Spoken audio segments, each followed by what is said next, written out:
వైఎస్ఆర్సీపీ నుంచి దేవభక్తి చక్రవర్తి గారు మీరు చేసిన యాక్టివిటీస్ మీద కావచ్చు, ఇల్లు తొలగింపుల విషయంలో కావచ్చు, భూముల విషయంలో కావచ్చు, రెగ్యులర్గా మిమ్మల్ని వెంటాడుతూ మీరు చేస్తున్న తప్పుల్ని ఆయన ప్రశ్నిస్తూ వస్తూ ఉన్నారు. ఎక్కడైనా ఆయన దొరికారా? ఒకటి ప్రశ్నించడం తప్పులేదు, కానీ ఆ ప్రశ్నించడంలో వ్యక్తిగతమైన విషయాన్ని ప్రశ్నించడం అనేది చాలా తప్పు. ఫస్ట్ పాయింట్, ఇళ్ల నిర్మాణం కానీ అదే ఇళ్ల తొలగింపు కానీ వీటన్నిటి మీద కొన్ని చోట్ల అయినా ప్రెస్ మీట్స్ ఇవ్వటం అట్లాగే ప్రశ్నించడం జరిగింది. ఎందుకని వాటిని తొలగించాల్సి వచ్చిందంటే 10 ఇళ్ళు తొలగిస్తే 10,000 మందికి అక్కడ మరి మేము డ్రైనేజ్ వ్యవస్థ కానీ రోడ్డు వ్యవస్థను కానీ డెవలప్ చేసుకోగలుగుతాం. అలాగని ఆ 10 మందిని వాళ్ళ రాజ్యాంగబద్ధంగా కానీ ప్రజాస్వామ్యబద్ధంగానే వదిలేయలేదు. వాళ్ళు ఎక్కడైతే వాళ్ళు నివసిస్తున్నారో ఆ నివాసం కంటే కూడా ఎక్కువ డెవలప్మెంట్స్ ఉన్న ప్రాంతాల్లో వాళ్ళకి పట్టాలు ఇచ్చి, ఇప్పుడు వీటికి పట్టాలు లేవు కానీ వాటికి పట్టాలు ఇచ్చి వాళ్ళ నివాసానికి యోగ్యంగా ఉండేటట్టుగా వాళ్ళకి ఏర్పాటు చేయడం జరిగింది. కాకపోతే ఏంటంటే ప్రతిపక్షంలో ఉండి ఏదో జరిగిపోయిందని చెప్పి అభూత కల్పనలు. కానీ ఆ పట్టాలు ఇచ్చేటప్పుడు అధికార విషయంలో కూడా ఆయన కొంచెం ర్యాష్గా మాట్లాడుతున్నట్టు కనిపించిన ఆ పట్టాలు ఇచ్చేటప్పుడు తెదేపా శ్రేణులంతా ఏమైపోయారు? తెలుగుదేశం పార్టీ శ్రేణులు ఈరోజు అభివృద్ధి కోసం కాంక్షిస్తున్నారు తప్పితే అభివృద్ధి ఏ విధంగా చేయాలని చెప్పి ఆలోచిస్తున్నారు తప్పితే ఆయన ఇవాళ దేవభక్తుని చక్రవర్తి గారు నేను ఒక కొడాలి నానిలాగానో ఒక వల్లభనేని వంశీలాగానో తయారయ్యి నేను ఏదో నా నాయకుడి దృష్టిలో పడాలి, ప్రజలందరూ దృష్టిలో పడాలంటే ఇవాళ అరుపులు కేకలు ప్రజలు స్వీకరించడానికి లేరు.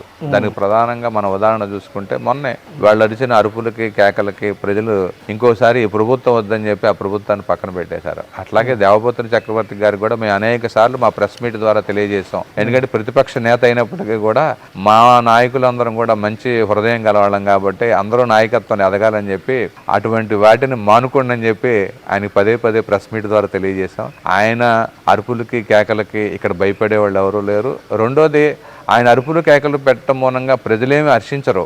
నువ్వు చేయాల్సింది ప్రజలకు ఏం చేయదలిచావు, ప్రజలకు నిజంగా నువ్వు పోరాటం చేయదలిచిన వాడైతే ఇవాళ అనేక మంది పోరాటాలు చేశారు. అట్లాగే నువ్వు చక్కగా ఏ విధంగా ఉందో న్యాయబద్ధంగా పోరాటం చేయి, చక్కగా ప్రజలు హర్షిస్తారు. ఒక అధికారి ఉద్యోగం కోసం ఇక్కడికి వస్తే, ఒక కమిషనర్ ఇక్కడికి వస్తే ఆ కమిషనర్ మీద నువ్వు దూషణ చేసావంటే ఆయన ఎందుకు వచ్చాడో నీకు వ్యతిరేక కాదు, ఆయనకైనా రాజకీయాలతో పని ఉందా కాదు, ఆయన ఒక ఉద్యోగి. అటువంటి ఉద్యోగిని నువ్వు ఈ విధంగా మాట్లాడటం అనేది చాలా తప్పని చెప్పి మా శ్రేణులు ప్రెస్ మీట్ ద్వారా చెప్పారు. అంతేగాని పొన్నూరు పట్టణ మరియు పరిసర ప్రాంత ప్రజలకు ఉయ్యూరు కన్స్ట్రక్షన్స్ వారి శుభవార్త. మీ స్వంత ఇంటి కల నిజం చేయడానికి 25 సంవత్సరాల అనుభవం కలిగిన పొన్నూరు రిలయన్స్ స్టోర్స్ బిల్డింగ్ అధినేత ఆధ్వర్యంలో ఉయ్యూరు కన్స్ట్రక్షన్స్ వారు గరుడాద్రి టవర్స్ ద్వారా మీ స్వంత ఇంటి కలను నిజం చేయనున్నారు. మా గరుడాద్రి టవర్స్ నందు 1185, 1195 స్క్వేర్ ఫీట్ 2 BHK ఫ్లాట్స్ అందుబాటులో కలవు. విశాఖ స్టీల్, అల్ట్రాటెక్ సిమెంట్ మరియు బ్రాండెడ్ మెటీరియల్ తో నిర్మాణం, CRDA అప్రూవల్ మరియు రెరా రిజిస్ట్రేషన్ తో నిర్మించబడిన. సంప్రదించండి గరుడాద్రి టవర్స్, పాత కోర్ట్ ఎదురు, Shivayya rice mill road, Ponnuru. మీరు అంటే ఎమ్మెల్యే గారితో నిత్యం అంచనగా సన్నిహితంగా మెలుగుతా వస్తూ ఉన్నారు. ఈ అంశాలు కూడా మీ దగ్గర ప్రస్తావించడానికి కారణం అంటే మీ ఇన్వాల్వ్మెంట్ ఎంతవరకు ఉంటుంది ఇట్లాంటి రాజకీయపరమైన అంశాల్లో? బోడే ప్రసాద్ గారి సలహాలు ఇవ్వడమా, లేదా ఆయన మీ దగ్గర ఏమైనా మాట్లాడుకుంటారా? మీ అందరూ నిర్ణయాలు ఎలా ఉంటాయి? బోడే ప్రసాద్ గారు ఎప్పుడూ కూడా ప్రతి నాయకుడితో కూడా అన్ని సంప్రదిస్తారు. ఆయన ఎవరైతే ఒక 10 మంది నాయకుల్ని ఈ నియోజకవర్గంలో ముఖ్యమైన నాయకుల్ని ఎంచుకున్నారో ఆ నాయకుల అందరితో కూడా సంప్రదించి ఆయన ఏదైనా ముందుకెళ్తారు. అట్లాగే ఆయనలో ఉన్న ఇంకో లక్షణం ఏంటంటే ప్రతి రాజకీయ నాయకుడు తన అనుచరులతోనో లేకపోతే తన ఏ పార్టీలో ఉన్నాడో ఆ పార్టీ నాయకులతోనో ఆ అంశాలన్నింటినీ కూడా ప్రస్తావిస్తూ వాళ్ళ దగ్గర సలహాలు సూచనలు తీసుకుంటారు. మా కాన్స్టిట్యున్సీలో ప్రత్యేకత ఏంటంటే ఈయన ప్రజల నుంచి కూడా సలహాలు సూచనలు తీసుకుంటూ ఉంటారు. అక్కడ ఇల్లు పడేశారు, దేవభక్తుని చక్రవర్తి ఫైర్ అయ్యాడు, ఆయన గట్టిగా అరుపులు కేకలు ప్రభుత్వాన్ని వ్యతిరేకించేటట్టు చేశాడు. ఆయనేమి మా నాయకుల్ని మా పార్టీ నాయకుల్ని సలహాలు అడిగేసి వదిలేయలేదు. అక్కడ ఉన్న ప్రజల దగ్గరికి వెళ్ళారు. వాళ్ళు కూడా ఏంటమ్మా మీకు ఏమి ఇబ్బంది వచ్చింది, నా ఆయన మాట్లాడే విధానంలోనే ఆయనకి ఇబ్బందులు తలెత్తుతున్నట్టున్నాయి ఇప్పటికి కూడా, లేదా అట్లాగే ఉందా?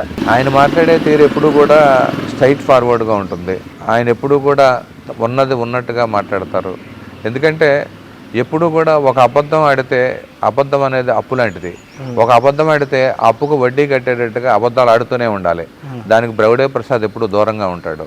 ఆయన ఏంటంటే ఒక నిజం, ఆ రోజుకి ఇబ్బంది కలిగించేమో.